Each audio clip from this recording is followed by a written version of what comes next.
बाज़ार तो ऐसा ही रहेगा और इस तरह के नए नए कारण भी आते रहेंगे। इसलिए SIP वाले इन्वेस्टर को, जिसको 5 साल से ज़्यादा के लिए लगाना है, निश्चिंतता से बने रहना चाहिए, बल्कि इस समय SIP अपना जारी रखना बहुत ज़रूरी है। ये एक पॉलिटिकल डिसीजन है, ये पॉलिटिकल डिसीजन का फॉल आउट है और इस पॉलिटिकल डिसीजन में एक बड़ा कमिटमेंट है ये ट्रम्प सरकार का। बिजनेस का एफिशिएंसी कंज्यूमर के लिए बेस्ट है और वो तो चलेगा, इसलिए आपको कारोबार में, इन्वेस्टमेंट में भरोसा रखना चाहिए। नमस्कार और निवेश का बड़ा सवाल के इस एपिसोड में आप लोगों का बहुत बहुत स्वागत है। मार्केट 3000 पॉइंट नीचे गिर गया है। अब ऐसी स्थिति में क्या करना चाहिए, हालात ऐसे क्यों पैदा हुए और अब आगे की रणनीति खासतौर पे इन्वेस्टर्स के लिए क्या होनी चाहिए, आज ये सब कुछ डिटेल में समझेंगे धीरेन्द्र कुमार से। बहुत स्वागत आपका धीरेन्द्र। धन्यवाद। सबसे पहला सवाल जो मन में आता है इन्वेस्टर्स के कि ये हालात पैदा क्यों हुए, ये मार्केट क्रैश क्यों? ये दुनिया भर में जो कारोबार होता है, ग्लोबल ट्रेड बनता कहीं और है, रॉ मटेरियल कहीं और से आता है और कंज्यूमर उसका कहीं और है और इस बीच में वो कई जगह वैल्यू एडिशन होता है। कहीं पे भी कार का डोर बन गया, कहीं पे असेंबल हुआ, कहीं पे बिका और कहीं पे लोग उसको चला रहे हैं।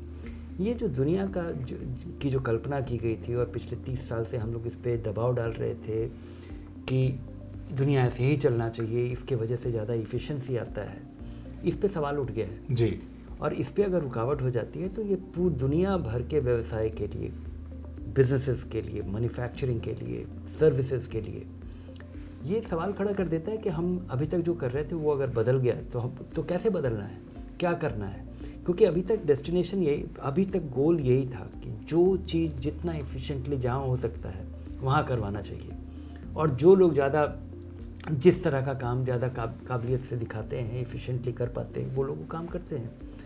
और इस वजह से ये जो अनिश्चितता है, जिस वजह से दुनिया भर के कारोबार ठप हो सकते हैं, क्योंकि अगर कारोबार को अगर एक बार अनिश्चित हो गए कि उनको करना क्या है और रातों रात सबका मार्केट का डायनामिक्स बदल गया है। आप 100 रुपये में कोई चीज़ खरीद रहे थे, आज उसको आने वाले का दाम, अब इंपोर्ट का दाम 135 रुपये हो गया टैरिफ की वजह से अमेरिका में।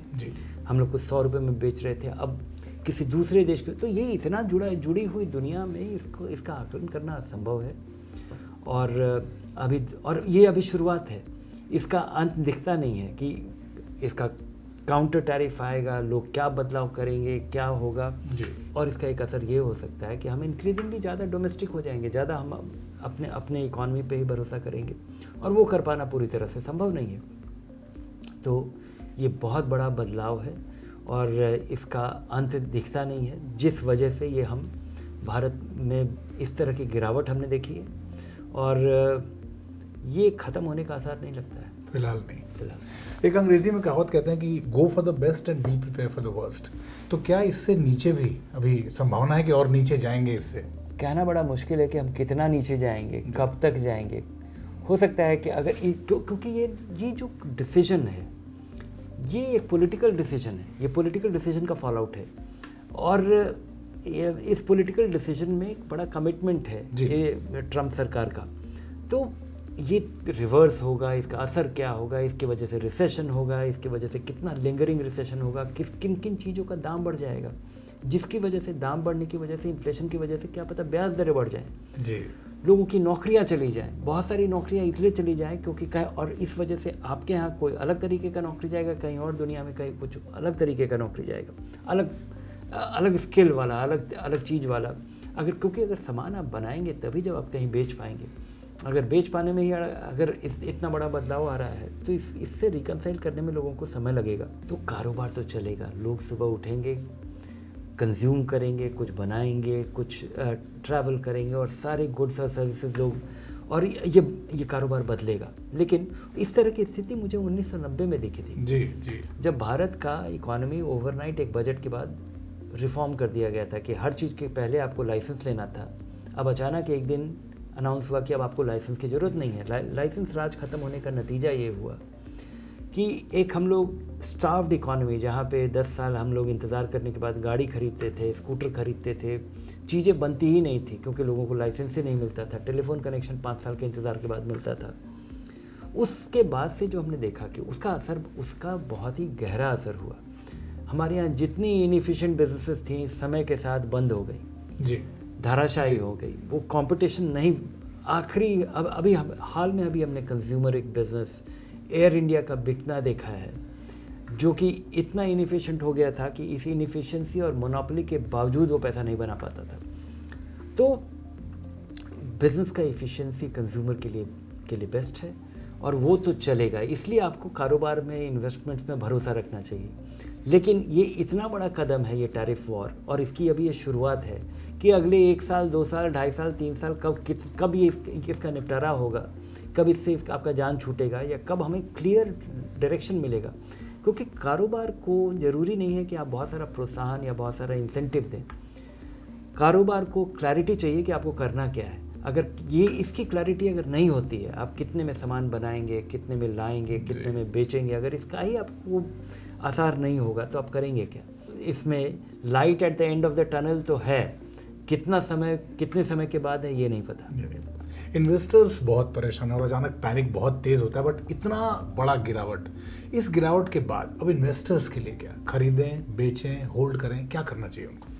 मुझे लगता है कि अगर कोई भी शॉर्ट टर्म इन्वेस्टर है जो कि बाजार में गलती से आ गया था, या लॉन्ग टर्म इन्वेस्टर है जिसको कि 1-2 साल के बाद पैसे की ज़रूरत पड़ेगी, तो उतने पैसे को निकाल लेना चाहिए। उतने पैसे को बिल्कुल निकाल लेना चाहिए, क्योंकि ये लिंगर कर सकता है। ये शॉर्ट टर्म में इसका रिजोल्यूशन ऐसा नहीं है कि कब ये हो जाएगा तो ये इसका समाधान हो जाएगा। इसमें बहुत सारा समाधान एक साथ चाहिए और दुनिया को इकट्ठा होकर के इसका समाधान ढूंढना होगा। लेकिन अगर आप लंबे समय के निवेशक हैं तो आपको कारोबार में आपका विश्वास बने रहना चाहिए। लोग जब तक जिंदा हैं उठेंगे, काम करेंगे और सामान खरीदेंगे, बेचेंगे, मकान में रहेंगे, ट्रैवल करेंगे। अगर ये सब चीज़ आपको भरोसा है कि ऐसा होता रहेगा तो आपको अपना इन्वेस्टमेंट में कायम रहना चाहिए। और इसमें हो सकता है 4-5 साल लगे, और ये 4-5 साल जो लगेगा तो उसके पहले वाला पैसा आपको नहीं रखना चाहिए और बाकी पैसे को रखना चाहिए। तीसरा चीज़ जो मुझे लगता है कि अगर आपके पास पैसा है और आप सोच रहे थे कि बाज़ार गिरेगा तो लगाएंगे, लेकिन अब पता नहीं है कि ये बाज़ार कब तक गिरता रहेगा या चढ़ेगा नहीं, अगर गिरना भी बंद हो जाए तो अगर आपको 5 साल के बाद अगर पैसे की ज़रूरत होगी तो ज़रूर धीरे धीरे लगाना चाहिए। अगर आपके पास 1 लाख रुपया है तो 10,000 रुपया महीना करके अगले 8-10 महीना में लगाइए। 10 लाख रुपया है तो 1 लाख रुपया महीना करके लगाइए, क्योंकि ये जब 2-4 साल के बाद जब बाज़ार निकल पड़ेगा, जब बढ़ चलेगा, जब चीज़ों में बदलाव आ जाएगा, तब हमें लगेगा कि हाँ वो मौका था। लेकिन जब भी मौका होता है तो लोग इतने डरे होते हैं कि उस समय लगाना बड़ा मुश्किल काम हो जाता है। क्योंकि आज आप लगाएंगे, इसलिए एक प्लान बनाइए कि इस गिरावट का फ़ायदा कैसे उठाएं मेथोडिकली। आपने पिछले एपिसोड्स में मुझे ध्यान है सर, आपने कहा था कि एसआईपी इन्वेस्टर्स की संख्या भारत में पिछले कुछ समय में काफ़ी बढ़ी है। अब एक बड़ा सवाल उन एसआईपी इन्वेस्टर्स को लेके आता है कि इस गिरते हुए बाजार के दौरान उनको क्या करना है? एसआईपी इसीलिए बना है कि बाज़ार हमेशा चलता नहीं रहेगा। अगर बाज़ार केवल लगातार ऊपर ही बढ़ता रहता तब तो आपको एसआईपी करना ही नहीं चाहिए था, आपको लगाना चाहिए था ताकि पैसा बढ़े और कभी गिरेगा ही नहीं। बाज़ार तो ऐसा ही रहेगा और इस तरह के नए नए कारण भी आते रहेंगे। इसलिए एसआईपी वाले इन्वेस्टर को, जिसको 5 साल से ज़्यादा के लिए लगाना है, निश्चिंतता से बने रहना चाहिए। बल्कि इस समय एसआईपी अपना जारी रखना बहुत ज़रूरी है, अनिवार्य है, क्योंकि आपने बढ़ते हुए बाजार में लगाया था और गिरते हुए बाजार में नहीं लगाएंगे तो एवरेजिंग करने का फ़ायदा कैसे आप उठाएंगे? तो ये समय उनके लिए है कि अभी बने रहें, इस पर बने ही नहीं रहे, अपना एसआईपी जारी रखें। आपदा में अवसर कहते हैं लोग कि आपदा में अवसर तलाशना चाहिए। क्या ये आपदा एक तरह से आपदा ही है?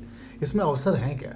इसको तलाशा जाना चाहिए। बिल्कुल, इस आपदा में अवसर ढूंढने के लिए आपको 2 रूल फॉलो करना चाहिए।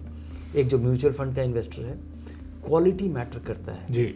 अगर स्थिति अच्छी नहीं है तो आपको इंश्योर करना चाहिए। तो एक क्वालिटी म्यूचुअल फंड जो कि वेल डाइवर्सिफाइड हो, 5 साल से ज़्यादा का हिस्ट्री हो और गिरावट के दौर में वो कम गिरता हो, जो कि टिपिकली हमारा 5 स्टार 4 स्टार 3 स्टार फंड होगा, कोई मल्टी कैप, फ्लेक्सी कैप, जो कि बाजार के हर जगह लगा सकता है।